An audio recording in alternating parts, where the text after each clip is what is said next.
এই বিকাশ নূরের মতো লোক যতদিন রাজনীতি করবে বাংলাদেশ কোনোদিন পরিবর্তন হবে না। বাংলাদেশের কোনো ভালো করার আশাই নাই যতদিন এই বিকাশ রাশেদের মতো লোক, পাচাটা কুকুরগুলা যতদিন বাংলাদেশের রাজনীতি করবে ততদিন বাংলাদেশের কোনো পরিবর্তন হবে না।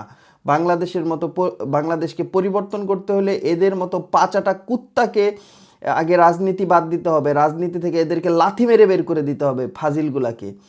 এরা কোনো যোগ্যতা নাই, কোনো কিচ্ছু নাই রাজনীতি করার, খালি পা চাটতে পারে, খালি চাটার কাজ ওদের দিলে ওরা সেটা খুব ভালো করতে পারে। এই চেটে চেটে চেটে চেটে এই লোকগুলা এত বড় হয়ে যাচ্ছে।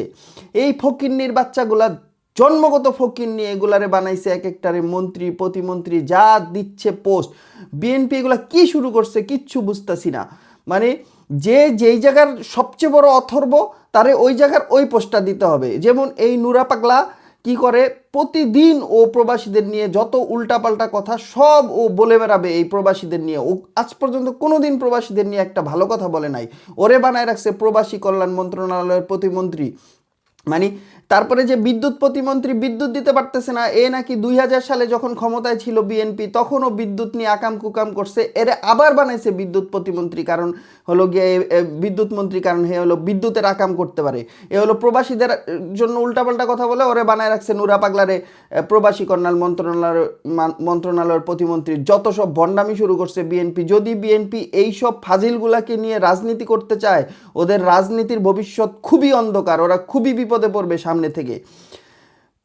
এই নুরা পাগলা আজকে দেখলাম একটা সংবাদ সম্মেলন করতেছে, সংবাদ সম্মেলনে ও কথা বলতে বলতে একদম ঘামে লাল হয়ে যাচ্ছে সে।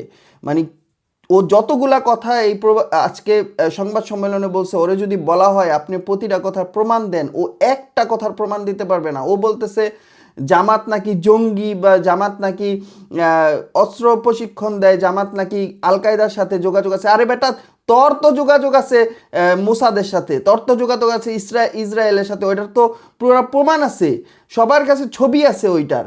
তুই বেটা ওইটা কস না, তুই আইসা আজাইরা আজাইরা কতটি কথা বলি। আচ্ছা ভালো হয়েছে তুই কইছস, একটা কথা তুই প্রমাণ দিতে পারবি? তুই তো একটা কথার প্রমাণ দিতে পারবি না বেটা ফাজিল। মন্ত্রী হয়েছে, বিএনপিকে রিকোয়েস্ট করতেছি এখনো সময় আছে, ভালো হয়ে যান, এইসব ফাজিলগুলার লাথি দিয়ে বাইর করেন দল থেকে, নাইলে কিন্তু আপনাদের ভবিষ্যৎ অন্ধকার। আর আমরা একটা ক্যাম্পেইন খুব তাড়াতাড়ি শুরু করব যে আমরা প্রবাসীরা যতদিন এই প্রতিমন্ত্রী এই এই ওর মতো অথর্ব, ওর মতো ফাজিল প্রতিমন্ত্রী যতদিন প্রবাসী কল্যাণ মন্ত্রণালয়ে থাকবে ততদিন আমরা কেউ আর রেমিডেন্স পাঠাবো না বাংলাদেশে। রেমিডেন্স শাটডাউন করা হবে, আবার এই এই বিদেশি প্রবাসীদের মাধ্যমে সবাই আবার রেমিডেন্স শাটডাউন করা হবে যতদিন এই নুরা পাগলাকে প্রবাসী কল্যাণ মন্ত্রণালয়ের প্রতিমন্ত্রী থেকে পদত্যাগ করানো না হবে। সবাইকে ধন্যবাদ।